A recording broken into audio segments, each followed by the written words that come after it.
Ladies and gentlemen, dear students, my name is Stefan Rahmsdorf. I am head of the Department for Earth System Analysis at the Potsdam Institute for Climate Impact Research in Potsdam in Germany, and I will present you Lecture 3 from a series about the report of the German Advisory Council on Global Change called World in Transition: A Social Contract for Sustainability. And Lecture 3 will deal with climate change and the impacts of climate change. The first episode will be about the basic facts about global warming, whereas the second episode will be about the impacts of climate change and mitigating climate change. We will start with the first episode, and there you will understand the fundamental role played by the Earth's energy budget in setting the global average temperature and understand how this energy budget works. You will understand how global temperature has increased in the last 100 years and which change in the Earth's energy budget is responsible for this warming. And you will also understand how future changes in greenhouse gas concentrations will affect the global temperature. So the contents of this lecture is, first of all, the Earth's energy balance, second, the rise of the carbon dioxide concentration, changes in global temperature as we observe them, loss of glaciers and sea ice, and scenarios for future warming. We will start with a very simple basic fact, namely our Earth's energy balance. The energy that drives the climate system comes from the sun. And the sun, of course, radiates energy in all directions into space, including in the direction of the Earth. And about 1/3 of the radiation that arrives at the outer perimeter of the atmosphere of our planet is reflected back into space, mostly by the bright surfaces, the cloud tops, or the snow and ice surfaces of the planet. And the Earth itself also, like any physical body, radiates energy into space. In that case, that is long-wave radiation according to its temperature. And you now already see on the slide that this results in a very simple energy balance, namely that the incoming solar radiation minus the part reflected straight back into space must equal, to very good approximation, the outgoing radiation emitted by the Earth into space. This is a very fundamental energy balance, the first law of thermodynamics, and any sustained sizable change in the global average temperature can only be driven by either of these three factors, either a change in the incoming solar radiation, which we call insolation, or a change in the percentage that is reflected into space. We can do that, for example, by changing the brightness of the Earth's surface, by cutting down forests and replacing them with agricultural lands. Or the third possibility is that we interfere with the long-wave radiation into space. That can be done because that radiation has to go through the atmosphere to be able to be emitted into space. And in the atmosphere there are certain gases that intercept this radiation and thereby make it harder for the Earth to get rid of the energy that is streaming in all the time from the sun. And we will see that all these three possibilities have played a role in the history of Earth's climate. And when we're looking at certain climate change, we always have to look at which of these factors is actually changing and is responsible for the change in global temperature. Now we can look at this radiation balance in a bit more detail in the energy budget. Here we see a detailed picture which you don't need to understand now in all the details, but at the top of the atmosphere you see that simple radiation budget that I just explained, with the incoming solar radiation in the middle coming in, the reflected part on the left. And on the right-hand side, at the top of the atmosphere, you see the long-wave radiation leaving. Now, if you look at the budget at the Earth's surface, it looks rather different. Again, you have a part of incoming solar radiation that reaches the surface, but on the right-hand side there, you see a big, very thick arrow of the outgoing long-wave radiation. But you also see on the far right an arrow coming back down from the atmosphere. That is the part of the long-wave radiation that is intercepted on the way out and is radiated back to the Earth's surface. And this downward radiation is what is causing the greenhouse effect. A totally natural effect, of course, that exists already since the beginning of the Earth and is what is responsible for making this planet habitable in the first place. Without greenhouse effect, it would be far too cold. The Earth would be totally frozen over and no life would exist. And we will see in a minute that human activities are now changing the magnitude of this greenhouse effect in a way that causes the surface temperatures of the Earth to change. You can see here also that this back radiation received from the atmosphere, radiated back down to the surface from the atmosphere, is actually larger than the solar radiation that we receive at the Earth's surface. So this is not some small thing. It's a very major component of the energy balance at the surface of our planet. And by the way, it's also a measured fact. All these numbers in the radiation budget, they can be measured. On the top of the atmosphere balance is measured by satellite missions, and to measure the radiation at the Earth's surface, there is a global monitoring network, radiation monitoring network. I mentioned earlier that all three reasons for changes in global temperature have played a role in the past, and here is one example: the ice ages that probably all of you have learned about in school. The Earth has gone through a series of ice ages caused by changes in the Earth's orbit around the Sun. So in this instance, it is actually changes in the solar radiation received at the Earth which have caused the climate to change in a cyclical fashion with dominating period of 100,000 years. And the blue curve shows the variation in carbon dioxide concentration in the planet's atmosphere.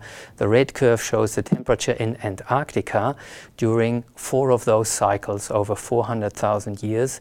And you see that although the driving force here is a kind of sinusoidal cycle, the resulting climate change has more of a sawtooth pattern. Now, why do I show this? One reason is to put the modern changes in carbon dioxide concentration into a long-term context.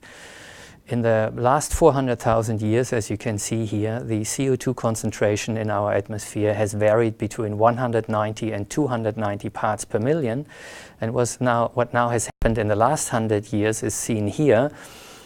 In the meantime, the CO2 concentration has increased to 390 parts per million.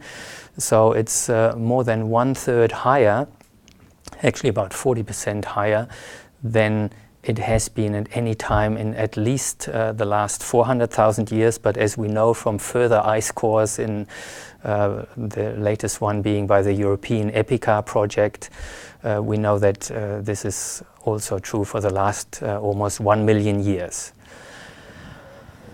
The result the second reason why I show these ice ages is because we use the ice ages to test our models. We use the models to simulate ice ages, and here you can see a view of the continental ice masses on the northern hemisphere, which grow and shrink in the rhythm of these ice ages. And this is you can see that they increase and decrease according to these orbital cycles. And we compare these simulations that are driven by the orbital cycles and also by the up and down of CO2 in this case. We compare those in detail with the geological data that we have where the ice actually was. And we find there is a pretty good agreement in what the model predicts and what the geological data tell us about the ice ages.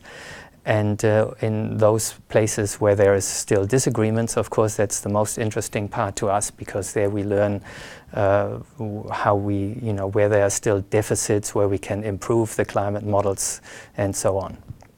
Here we zoom into the last 10,000 years of CO2 measurements. They are from the ice cores in Antarctica, and this diagram very clearly illustrates the massive increase in the last 100 years or so.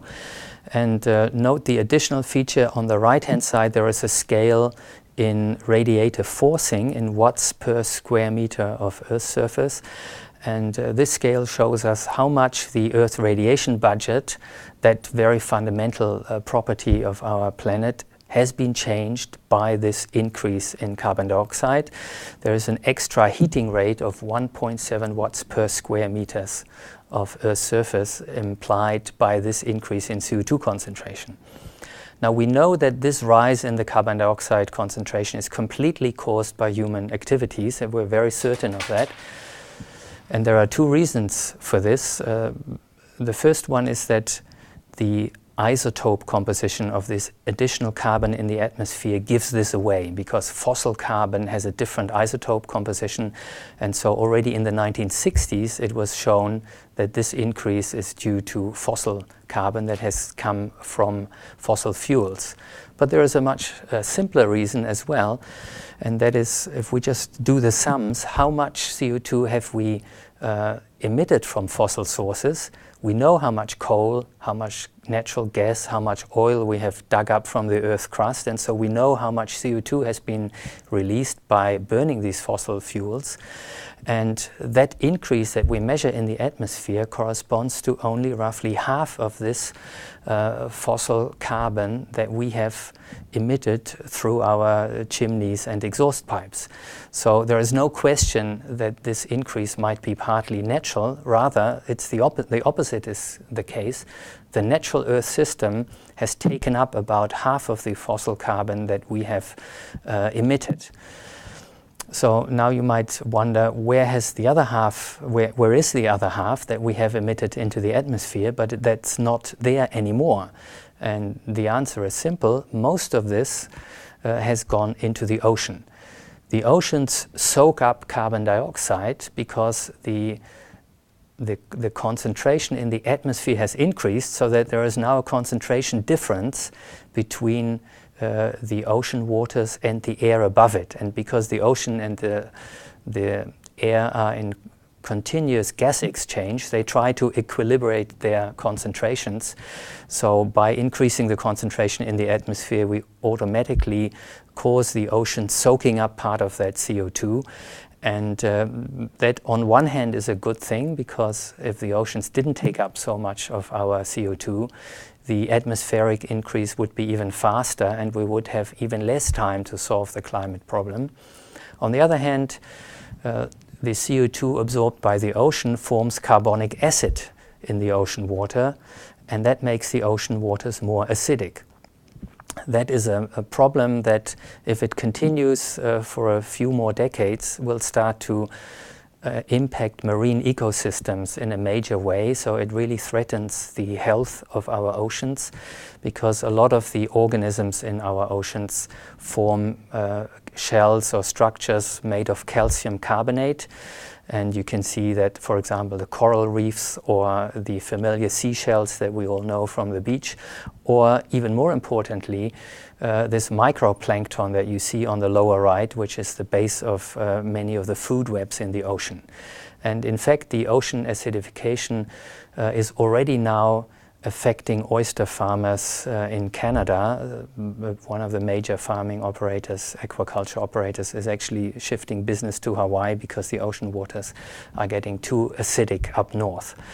So to me, as an ocean scientist, this problem alone is so big that it would warrant reducing our emissions as quickly as we can, our carbon dioxide emissions, even if CO2 didn't cause any climate change.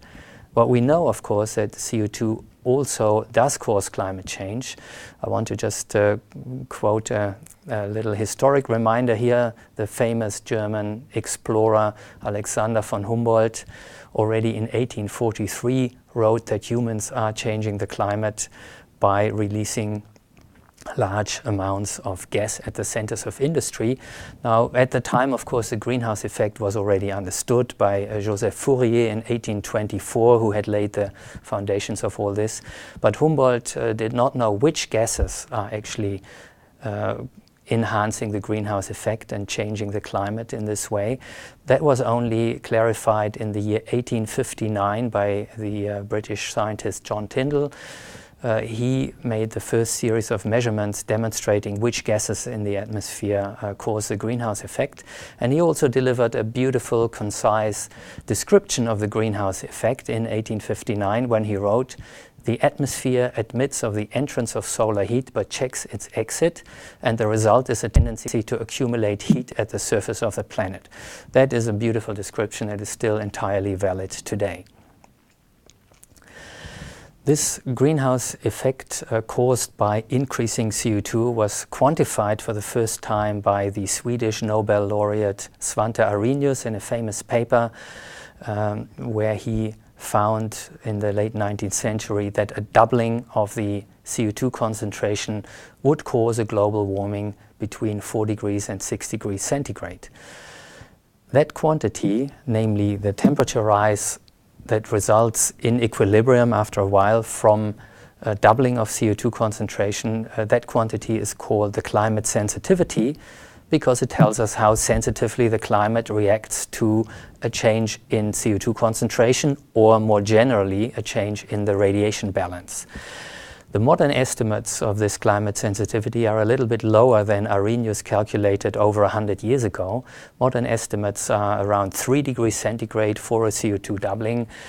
Now, there is still some uncertainty attached to this due to a limited understanding of certain feedbacks, especially the feedback of clouds in our atmosphere. And the remaining uncertainty that we have is about plus or minus 1 degree centigrade. So we are very confident that the climate sensitivity is somewhere between 2 and 4 degrees centigrade for a doubling of CO2. Now, that climate sensitivity is really the key parameter that you need to know if you want to know how much will our emissions change the climate in future. Because if you know this climate sensitivity, you can immediately, at the back of the envelope, calculate, given a certain CO2 increase, how much warming you will get. And in this way, you can, for example, calculate that our emissions until this day, which have caused this 1.7 watts per square meter additional radiation forcing, that these should have caused a warming between 0.7 and 0.9 degrees centigrade until this day, if you assume a climate sensitivity of 3 degrees.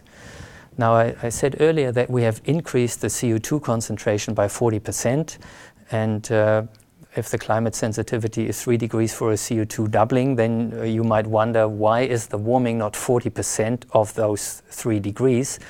There are basically 3 reasons for this. The first one is that CO2 is not the only climate forcing agent. There are other greenhouse gases that are also changing in concentration. There are also some cooling agents caused by humans, for example, aerosol pollution in our atmosphere. Now, as it happens, the sum of all these forcings caused by humans are about also 1.7 watts per square meter. So the cooling and the warming parts of the other agents roughly cancel, so that the total forcing is about the same as the CO2 only. But there is also, you have to take into account that the CO2 forcing is logarithmic with the concentration. So that's why 40% increase doesn't translate into 40% of the 3 degree warming. And another factor is that this climate sensitivity tells us the warming that is reached after some decades when the system has come into equilibrium. But in fact, the real climate system is lagging behind somewhat because the oceans delay the warming. They take quite a time to warm up, and this is called thermal inertia. And that you can either calculate from quite a simple climate model, or you can actually measure it because this thermal inertia is seen in the ocean temperature measurements. And in this way, you can easily factor that in. And when you do all this, then you end up at the prediction of 0.7 to 0.9 degrees centigrade warming that should have been caused by human activities until now. Now, if we look at the actual temperature measurements, we find that this is indeed the warming that we are seeing. So the human effect on climate is large enough to explain practically all the warming we observe. That's of course not a priori given, because there could be other natural factors influencing the climate in addition to human effects. If you look at the temperature, though, you see that there has been a warming about 0.8 degrees centigrade since the beginning of the 19th century. And of course that warming is not just steady, there are some oscillations around this trend. You can see quite clearly over the last 40 years or so that there are oscillations that are roughly about plus minus 0.1 degrees from year to year, and they have to do with things like volcanic eruptions like the Pinatubo eruption, or El Nino events in the Pacific Ocean, which periodically release heat there from the ocean waters.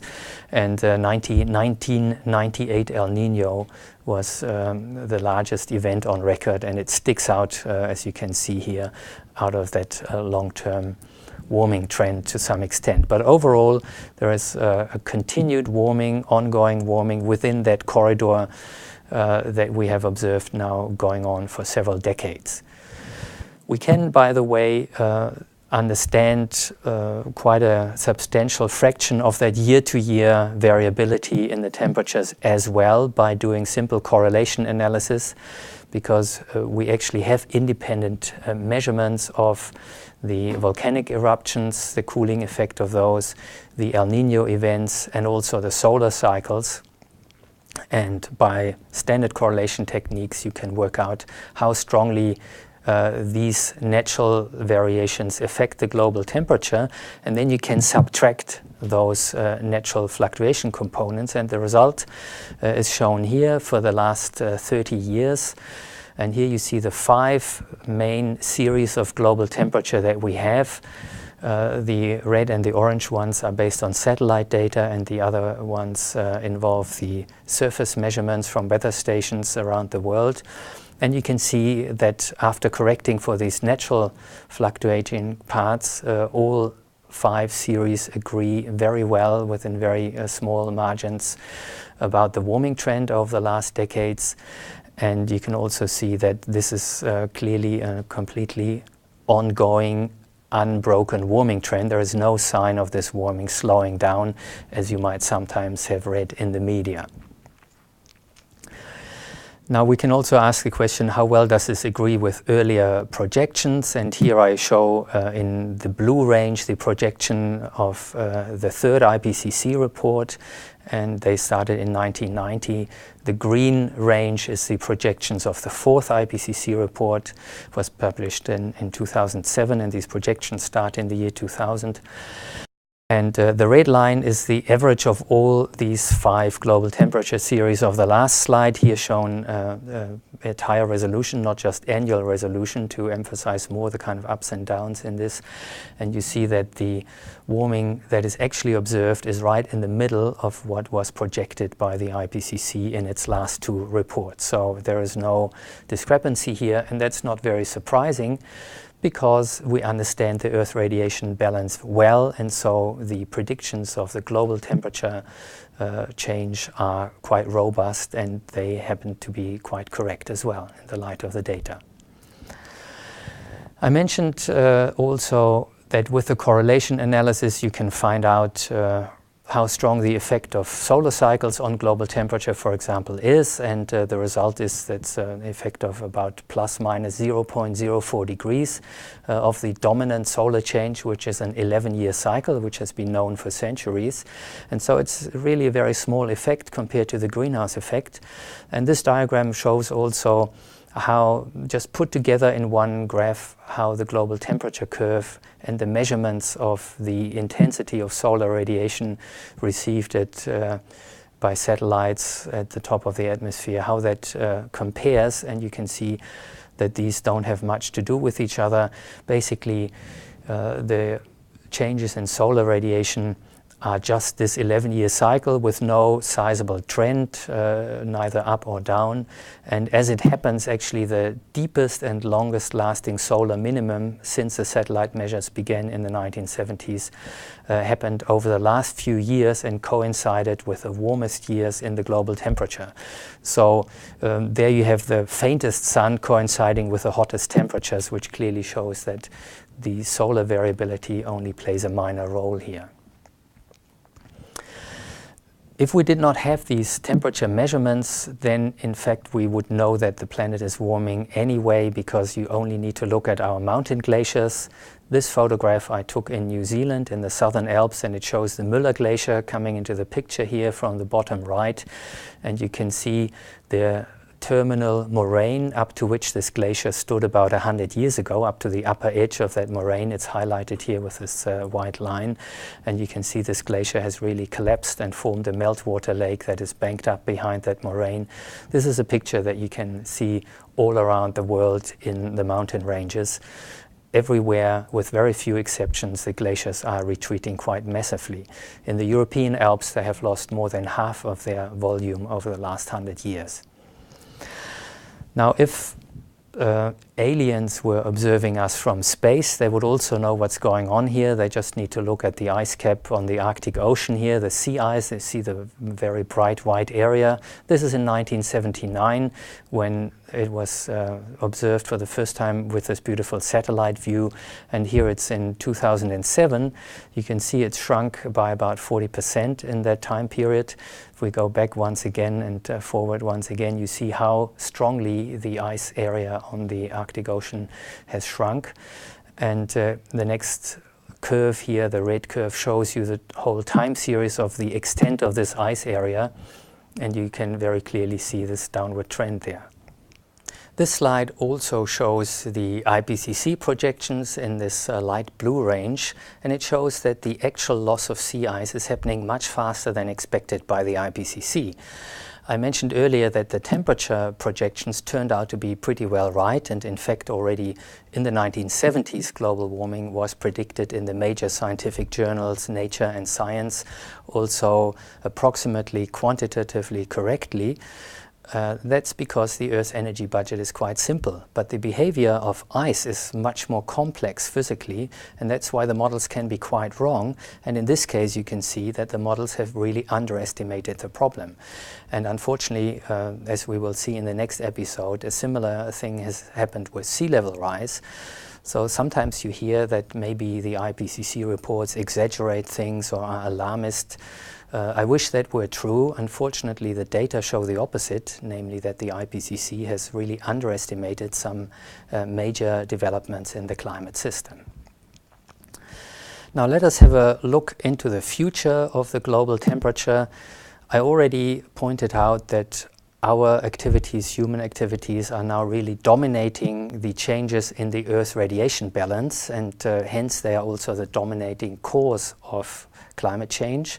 And that will continue into the future as well, unless some really extremely unexpected things happen, like a huge meteorite striking the Earth, or the sun doing something that it has never done in the last 1,000 years since we observe it. And so it is really, I think, pretty certain that the future is up to us, and that's why also we climate scientists, we don't predict the future. What we can do is we can calculate scenarios. That is, they offer a whole portfolio of possibilities that depend on human activities, on how much we will emit in the future. That is not something we try to predict. All we can do as climate scientists is tell society that if they emit a certain amount of carbon dioxide and other greenhouse gases, how much warming will this cause, including uncertainties. And that is what you see in this green and yellow and red scenario here. They are warming predictions or projections based on different assumptions about emissions. Relatively low emissions in the green scenario, they would lead to a warming somewhere between 2 and 3 degrees centigrade by the end of the century, or a more pessimistic assumption about how much we will emit, that would be the red one here, which leads to a warming between 4 degrees and 7 degrees. That would, by the way, be a completely different planet, because between 4 and 7 degrees, that happens to be the temperature difference between the last ice age and today. And certainly during the last ice age, it was a completely different planet.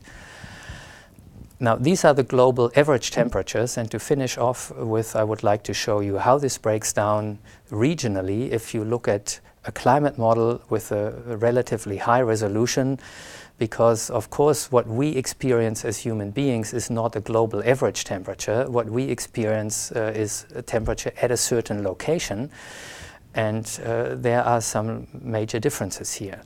In this little movie animation, you can see the year running there. First you see only natural variability, which is basically weather. And of course the climate models also produce their own weather because the physics of all these processes is included. But after the turn of the century, the orange colors start to dominate. So the warming trend starts to dominate the natural variations. You can also see some hotspots of warming, like in the Himalayas or in the Arctic Ocean. Those are the regions where the snow and ice cover shrinks, and that's why you don't only get the warming due to greenhouse gases, but you get an additional warming because more solar heat is absorbed and less is reflected back into space. And finally, you can see quite clearly that the air above the oceans remains much cooler than the air above land. And that's very important, because if you hear about a scenario like this one, which is quite a moderate warming scenario with a global average warming of about 4 degrees, what it means on land is that in most areas it will be more than 6 degrees warming, and in some areas maybe even more than 10 degrees. And of course on land is where we grow our food, where we live, and so that is much more relevant to us than the global average temperature. With this, I will close the episode number 1. There are some further exercises for self-study presented in the following slides. And in the episode 2, I will talk more about the consequences of this global warming. Thank you.